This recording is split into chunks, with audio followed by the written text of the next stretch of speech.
इश्क किया मैंने हाँ महारा महारा महारा 3 دقیقه دیر کردین ها. ببخشید خیلی ترافیک بود. باشه اشکال نداره، به هر حال الان که اومدین. سلام علیکم. علیک سلام پسرم، خیر باشه. مثلا شما دعوتش کردین، تعارفش کنید. آره بفرما داخل پسرم. بفرمایید. چرا؟ شما جایی نمیرفتین؟ شد دختر، مگه الان میتونم برم؟ از دست شما دامادو دعوت کردی. خب به من میگفتی، تدارک میدیدم همه جای خونه چقدر کثیفه. دارم بهتون میگم من دعوتش نکردم. پس کی دعوت کرده؟ من چه؟ من دعوتش کردم، دعوا نکنید. چرا؟ خب این دوتا قراره ازدواج کنن، اگه یه بار همو ببینن خب چی میشه ها؟ شما برید با دومادتون که اونجا نشستی یکم حرف بزنید. شما چایی دم کنید، منم برم حنا رو بیارم. خب برید دیگه، زود آره. باشید.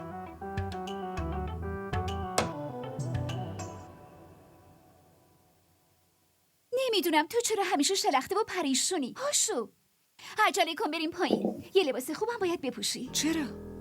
این خوبه، همینو بپوش. بابا میگه بیا پایین، داداش عظیم اومده. زود باش اینو بپوش.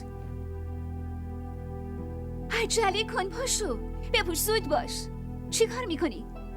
پاشو، الو بپوش اینو. آره زود باش، سریع.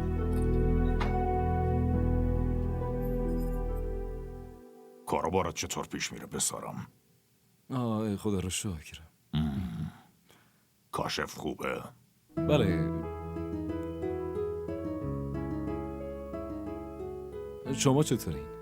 خدا رو شکر الان خوبم، حالم یکم بهتره.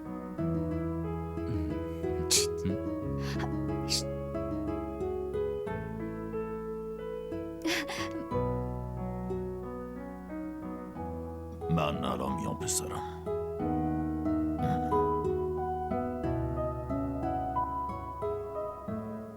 چی شده دختر؟ چی کار میکنی؟ با عظیم نشستم. باشه درسته، اما فعلا از اینجا برید. من اینجام؟ پیش عظیم؟ نه خیر، یه جای دیگه برید. از اینجا برید، پیش اون نشینید. برید تو اتاق پیش مامان. این چه حرفیه میزنی دختر؟ حنا داره میاد پایین بابا. جلوی شما نمیتونن حرف بزنن، راحت نیستن. من راضی نیستم، تو کار خوبی نمی کنی. نه بعداً دوام کنید، الان برین لطفاً. برین.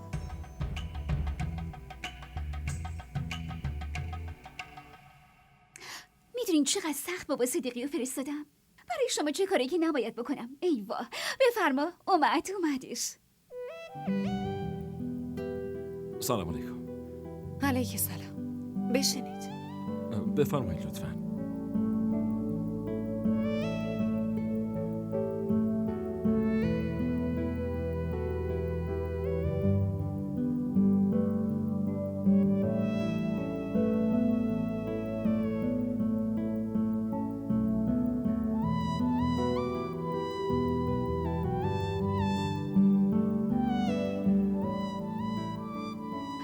ای بابا، من نمیدونستم که فرش خونمون اینقدر قشنگی که شما سرتون رو پایین انداختین و اونو دارین میبینین. ببینین شما دوتا محض رضای خدا با هم دیگه حرف بزنید لطفاً. نقشه منو خراب نکنید ها؟ باشه من میرم. ممنون.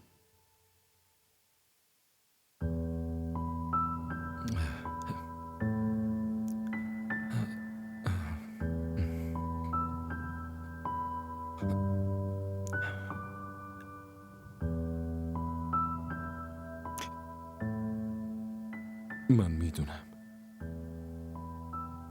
اینجور دیدارها یکم سخته. آره،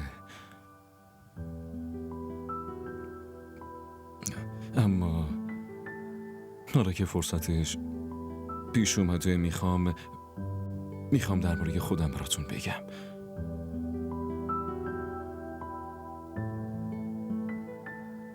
من خیلی آدم ساده ایم. با توجه به جامعه امروز خیلی خسته کننده هستم. دوستای زیادی هم ندارم. بعد از کارم ترجیح میدم خونه بمونم و خیلی بیرون نمیرم. آره، واضح بگم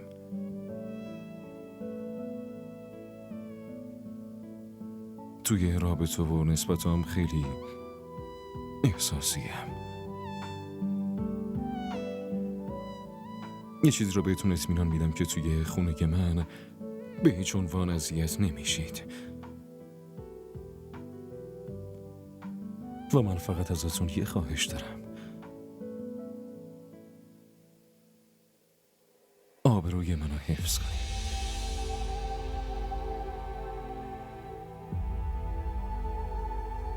همین.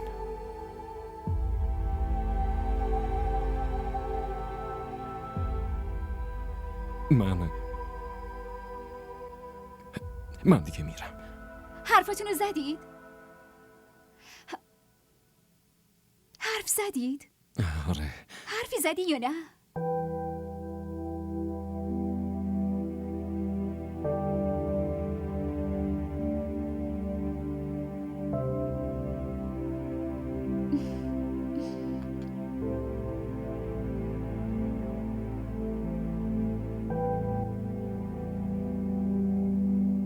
این دختر شورش در آورده. مگه این درسته که اینجوری پسر رو خونه دعوت کنه؟ این بار رومی خیلی کار اشتباهی این کرد. از شجاعتش بود همچین کاری کرد. در ضمن اون کار اشتباهی نکرده. اگه این اشتباه نیست پس چیه؟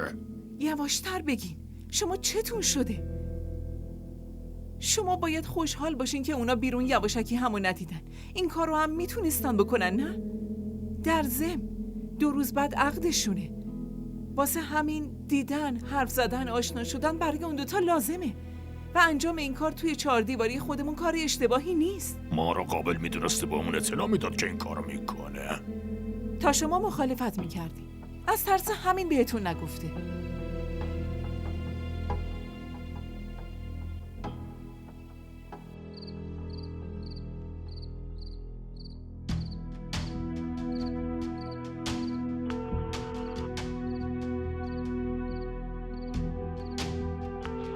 مشترک مورد نظر در دسترس.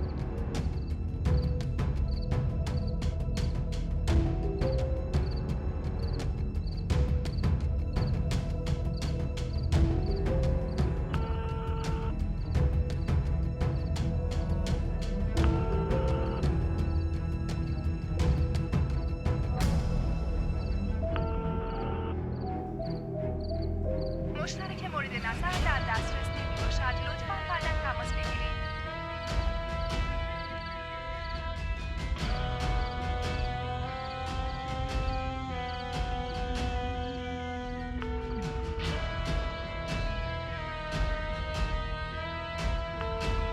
مشترک مورد نظر در دسترس نمی باشد. لطفاً بعداً تماس بگیرید.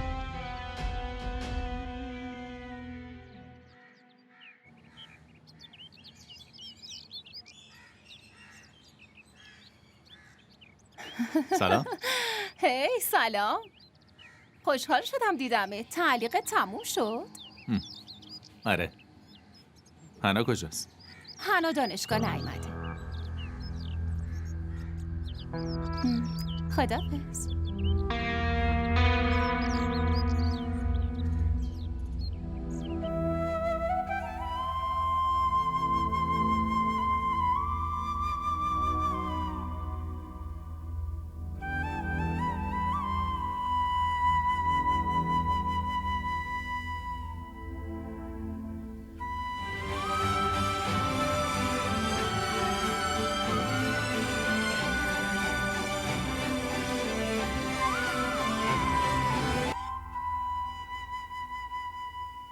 الو. دختر تو کجایی؟ بعد یه هفته اومدم دانشگاه. فکر کردم تو میای. با آغوش گرم ازم استقبال میکنی. اما حتی سایت هم اینجا دیده نمیشه. همزم بابا رو باید ببرم پیش دکتر. بعداً باهات حرف میزنم.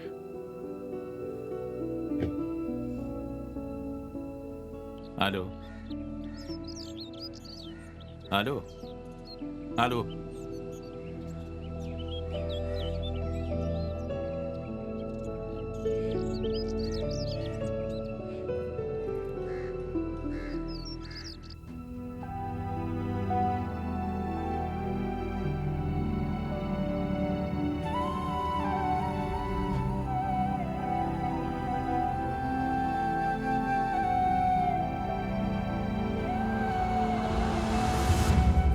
بهش میگم امروز بیاد خونتون خواستگاری. حداقل یه آشنایی اولیه پیدا می‌کنی.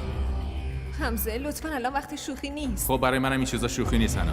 آیا دخترم اونقدر بهم اعتماد داره که من برای اون تصمیم اشتباهی نمیگیرم؟ در واقع این اشکایی که داره از چشمات میاد میخوام برای پاک کردنشون این کارو بکنم.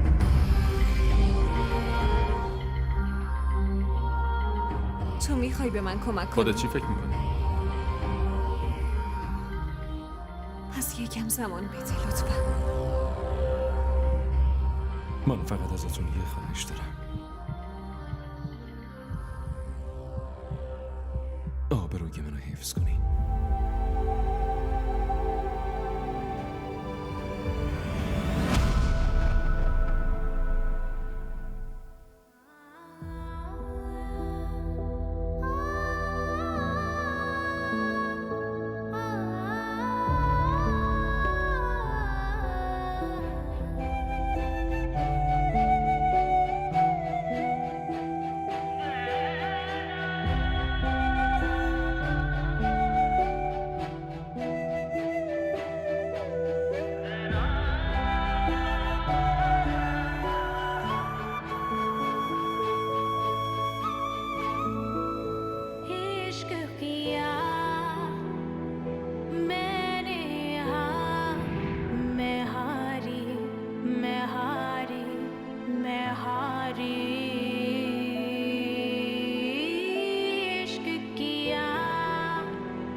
این تقلبه. کسی حق نداره خارج از تیم کمک کنه. چی؟ تقلب؟ خارج از تیم؟ دی ان ای من و ایشون یکیه. من همه چی رو میفهمم و میخوام بهتون بگم که اصلا به دام نمیافتم. خانم خیلی حواست باشه، اصلا امتحان نکن چون قراره ناامید بشی. حمزه، من تصمیم گرفتم که تو با آلیا ازدواج کنی. رزاق اینترنت چرا کار نمیکنه؟ دارم باهات حرف میزنم حمزه. نکنه رزاق خونه نیست؟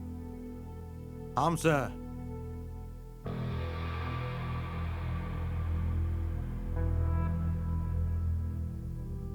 به نظر من این تصمیمتون رو تغییر بدین، چون من نمیخوام بخشی از معامله تجاریتون باشم. چی؟ معامله تجاری؟ آره، شما و عمو خاور شرکای تجاری هستین و آلیا هم تنها دختر ایشونه. پس این یه معامله تجاریه. ساکت شو حمزه. تو در مورد من همچین فکری میکنی؟ من هر کاری میکنم برای صلاح توئه. خواهش میکنم ماما لطفاً. شما من از صلاح خودتون در امان نگه دارید. ممنون. آخه آلیا چه بدی داره؟ موضوع خوبی یا بدی نیست. موضوع زندگی منه و برای زندگیم فقط خودم تصمیم میگیرم. پدر مادر هیچ حقی نداره؟ نه خیر، حقی ندارن.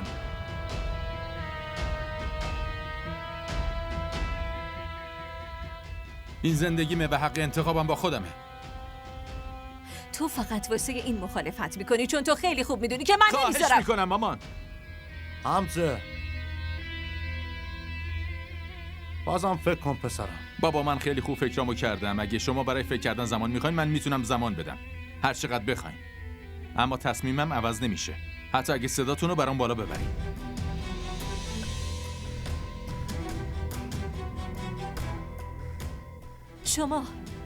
خالد شما با حمزه حرف بزنین. اگه این پسر لج کنه پس منم لج میکنم. حمزه فقط باید با آلیا ازدواج کنه.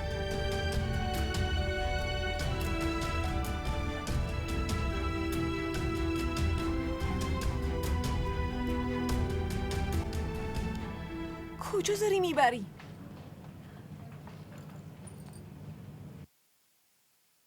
اونجا رو ببین.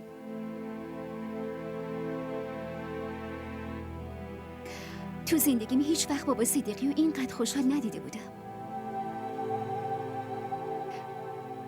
و دلیل این خوشحالی تویی. واسه همین تو هم خوشحال باش. اینجوری اخم میکنی که چی بشه؟ ببین من میدونم تو برای بیماریش نگرانی. منم نگرانم. اما اگه اون برای خوشحالی ما اینطور شجاعه و خوشحاله، پس ما براش همینقدر نمیتونیم یه ذره لبخند بزنیم؟ هان میتونیم لبخند بزنیم. آفرین دختر خوب.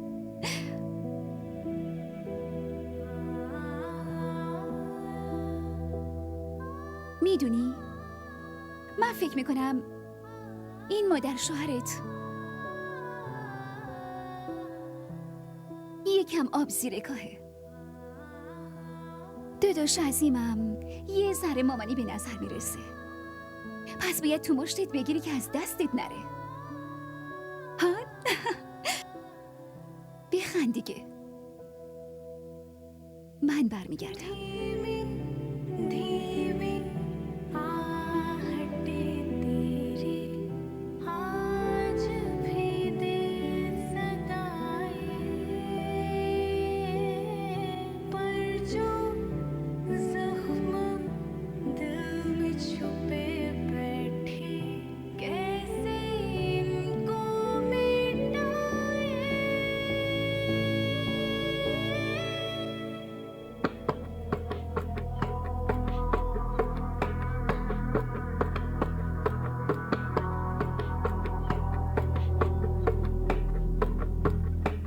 الان تو شرایطی نیستم که حرف بزنم.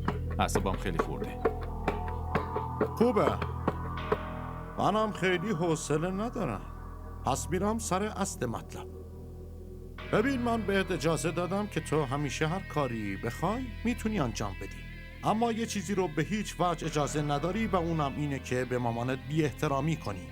و به خصوص جلوی من که به هیچ وجه پسرم. فهمیدی؟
زود باشین.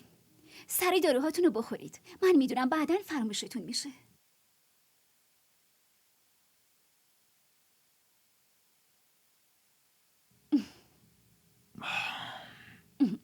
راحت شدی؟ فعلا آره. هانا کجاست؟ کدوم هنا؟ ببینید بابا، شما یه دختر دیگه هم دارید. شما باید به فکر اون باشین. هنا دیگه غریبه شد. نگران نباش دخترم. من برای غریبه کردن تو هم یه فکرایی دارم. واقعا؟ اون دانشگاه میره. نمیدونم. شما واقعا عجیبین. هر دوتاتون توی یه اتاق میمونین اما از هم دیگه خبر ندارین. ماشاءالله چقدر همو دوست دارین. دیگه لازم نیست اغراق کنین.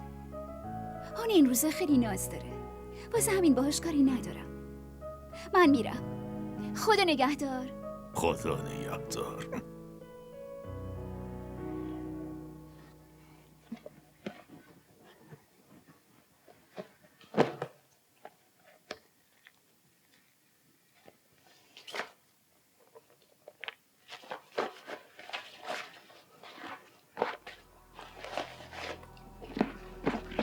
اون چطور بهت دست داده؟ میخوای بکشی؟ آره زندش نمیذارم.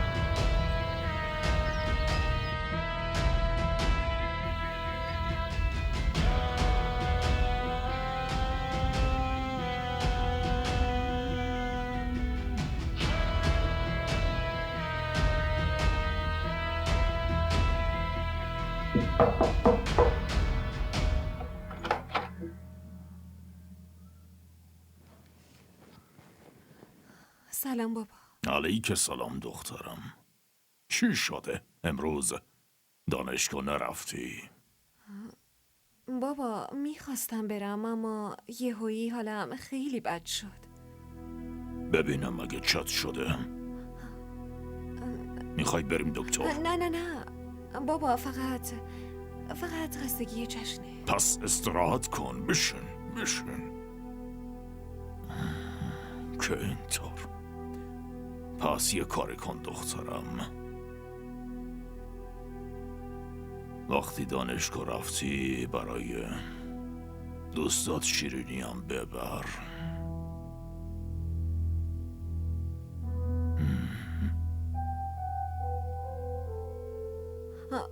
بابا به این چیزا نیازی نیست. نیاز دخترم.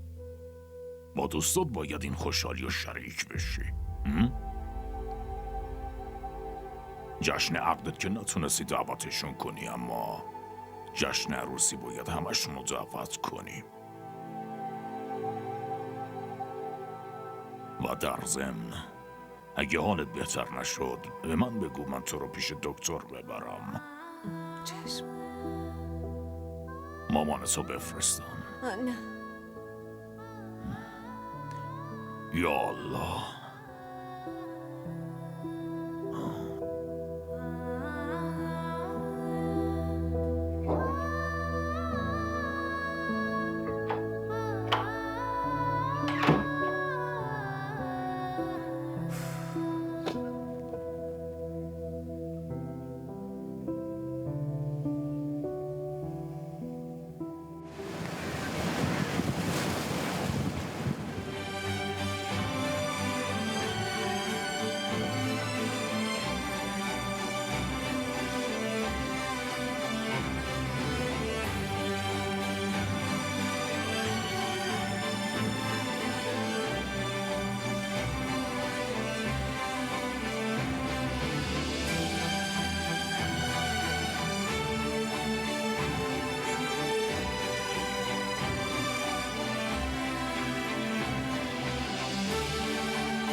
این بار بین امتحانات هیچ فاصله ای نیست. خیلی برامون سخت میشه. یه جوری حرف میزنی انگار توی چند روز میتونی شاهکار کنی. وقتی کل سالو درس نخوندی الانم هیچی نمیشی. بازم باید چند روزی استراحت داشته باشیم، نه یکی دو روزی فاصله باشه آدم راحت. با من بیا، کارت دارم. چی شده؟ کجا بریم؟ باهات کار دارم. پسر الان کلاس شروع میشه، باید بریم. تو برو، من میام. چی شده حمزه؟ حمزه همه چی خوبه؟ حمزه چه خبری؟ توی این چند روز زندگیم کلاً عوض شد. حتی نمیدونم این که کیم. انگار 2 تا زندگی دارم.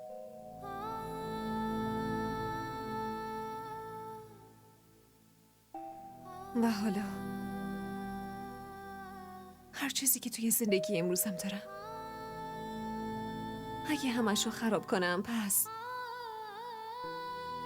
روابطم با مامان، بابام، خواهرم، با همشون از بین میره.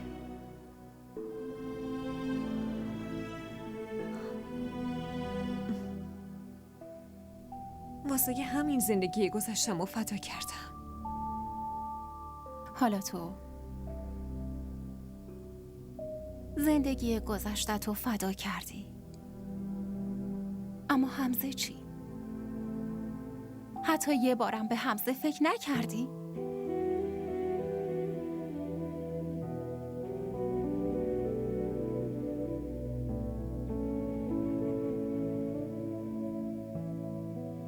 اون گذشته من نیست.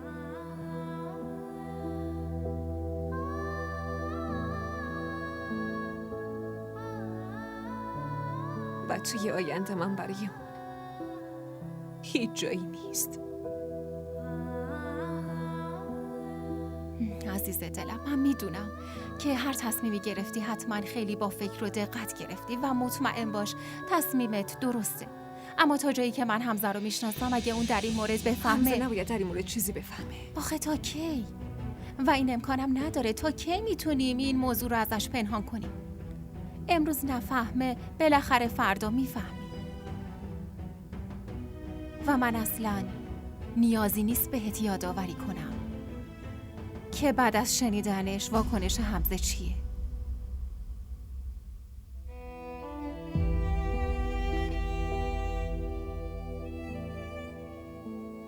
به همین دلیل نمیتونم باهاش روبرو بشم.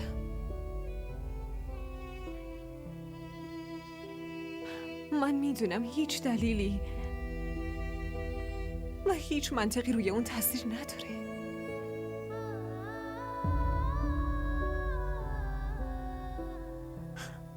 واسه همین انتخاب دیگه این ندارم. فقط فعلا اون در این مورد نباید چیزی بفهمه. امیدوارم و دعا میکنم همونطور که فکر میکنی درست همونطور بشه.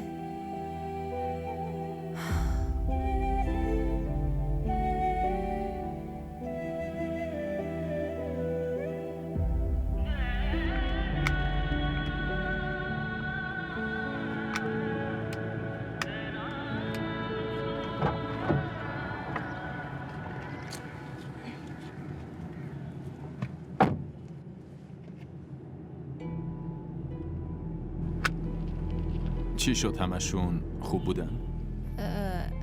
آره، همه خوبن. راستش حال عمو خیلی خوب نیست، واسه همینه که همشون نگرانم. ببینم تو گفتی منم باهات اومدم.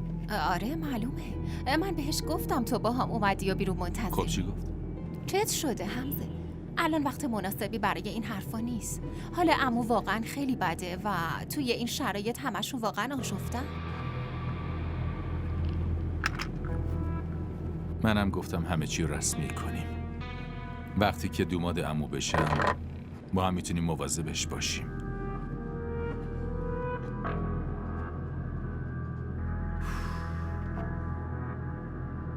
ممنون.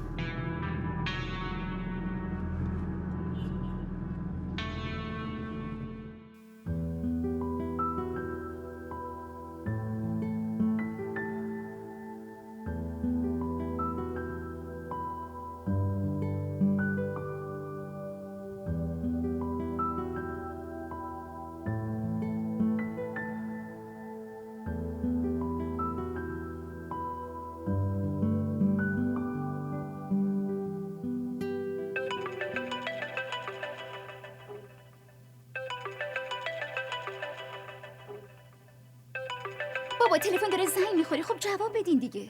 بده به من دخترم. به به، دومادتون زنگ زده. بده.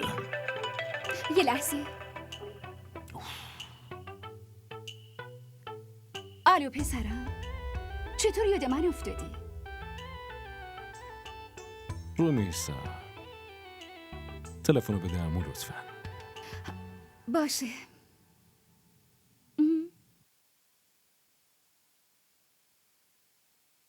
سلام پسرم، چطوری؟ علیک السلام عمو، من خوبم. شما بگید حالتون چطوره؟ خدا رو شکر پسرم. عمو واسه این بهتون زنگ زدم که ازتون اجازه بگیرم و میخواستم امشب هنا رو شام ببرم بیرون. میتونم؟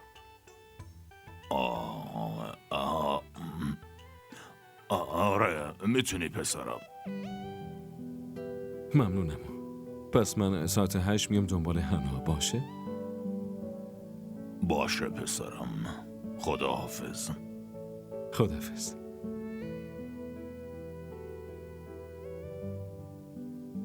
به به بابا صدیقی، خیلی روشن فکر شدی یا؟ اون میگفت میخواد با هنا شام بره بیرون؟ آره خب که چی دخترم، اونا عقد کردن میتونن برن. بله، چی شد؟ الان عقد یادتون اومد؟ وقتی من براشون قرار جور کردم که عصبانی شده بودی. اما قرارشون به هم نخورد مگه نه؟ الانم من هر کاری بخوام میکنم. حالا برو به هنا بگو ساعت 8 حاضر بشه. منم اینجا فقط پیام رسان هستم، مثل کبوتر، از این ور به اون ور. استغفرالله، منم گرفتار چه آدمایی شدم. توبه توبه.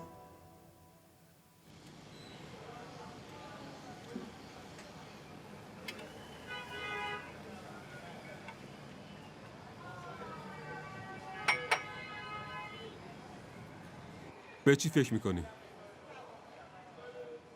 به هیچی. خب بگو دیگه. نه، مشکل خاصی نیست. فقط یه حس عجیبی دارم. دلم شور میزنه. پسر وقتی تو نگی من چطوری بفهمم؟ نمیدونم داداش، من فکر میکنم مشکلات هنا خیلی زیاده. مشکل تنها بیماری باباش نیست. تو چرا همچین فکر میکنی؟ نمیدونم. فقط حس خیلی خوبی ندارم. ما قبلا هم دعوا کردیم اما هیچ وقت اینقدر فاصله نگرفتیم. ببین، نه حتما برات سوء تفاهم شده. رابطه با پدر و مادر همین جوریه که اولویتای فرد رو تغییر میده. به جز اونا هیچ کسی برای آدم مهم نیست. چیه؟ آروم باش، چرا الکی نگران میشی؟ بی خیال.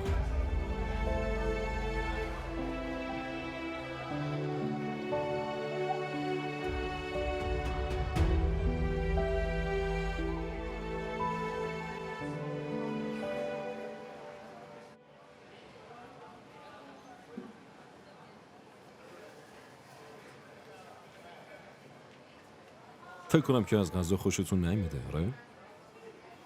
بله. نه، خوشمزه است. میگم شما همیشه انقدر ساکتین؟ راستش نه.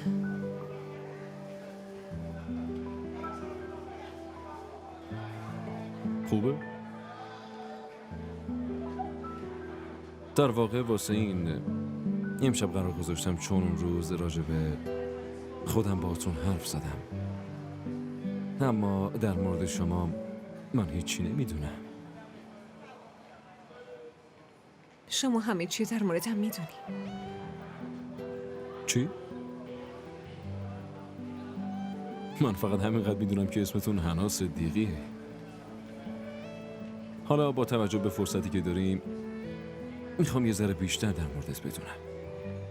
مثلا سرگرمیاتون چیان و شما به کتاب خوندن علاقه دارین یا نه، یا حتی سفر میرین و غیره و غیره. بله، به کتاب علاقه دارم.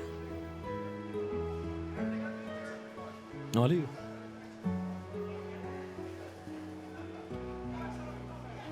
بیخیال. اصلا دونستنشون لازم نیست. زمان داریم که همو بشناسیم.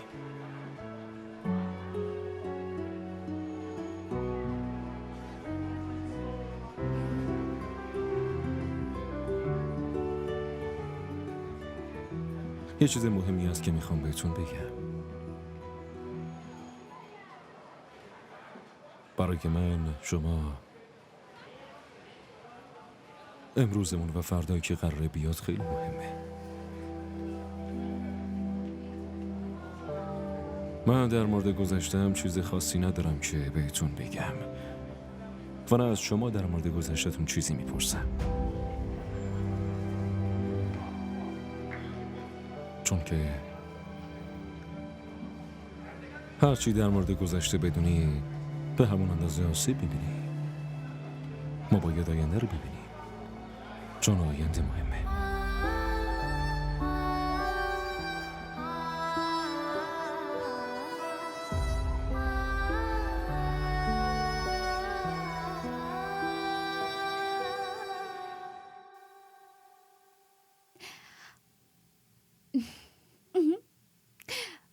رومی داری چی کار میکنی؟ بگو دیگه، چه حرفایی زدی؟ حرفای عاشقونه یا فلسفی؟ بگو. دختر از من چرا خجالت میکشی ها؟ بگو دیگه. اسم بچه هاتون رو انتخاب کردی؟ رومی لطفاً اذیتم نکن، خیلی خستم. چی؟ چرا خسته شدی؟ برای غذا خوردن رفته بودی نه کوکندن؟ راستی بگو برای ماحصل برنامه‌تون چیه؟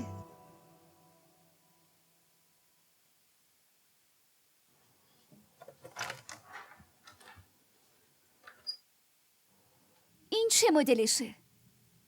حالا که عقل کردی به خواهرت بی‌محلی میکنی؟ ازت انتظار نداشتم.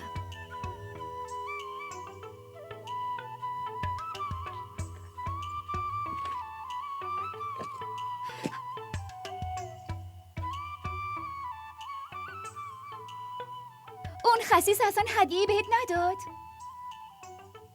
باشه هنا، اصلا به من بگو که اون تیپ بشیریه یا تیپ رایانی؟ هنا؟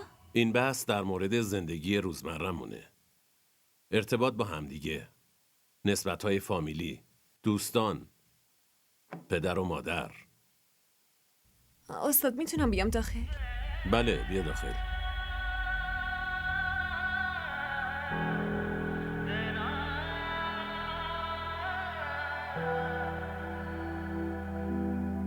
و چنین مواردی رو در بر میگیره که ما توی این مبحث قرار صحبت کنیم و در موردش بپردازیم. بیشتر زندگی روزانه و عادی ما رو در بر میگیره و روابط و عادتهایی که داریم.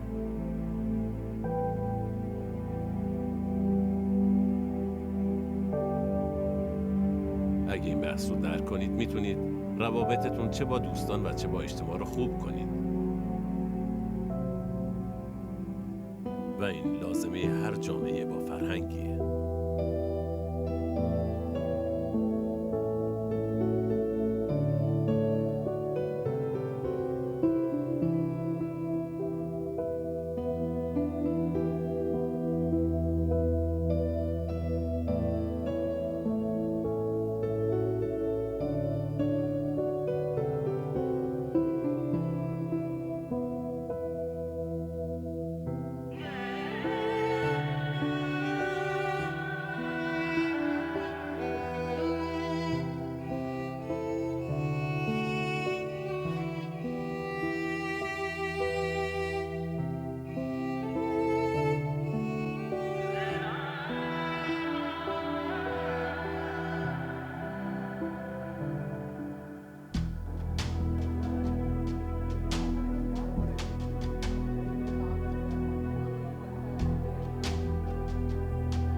इश्क किया मैंने हाँ मैं हारा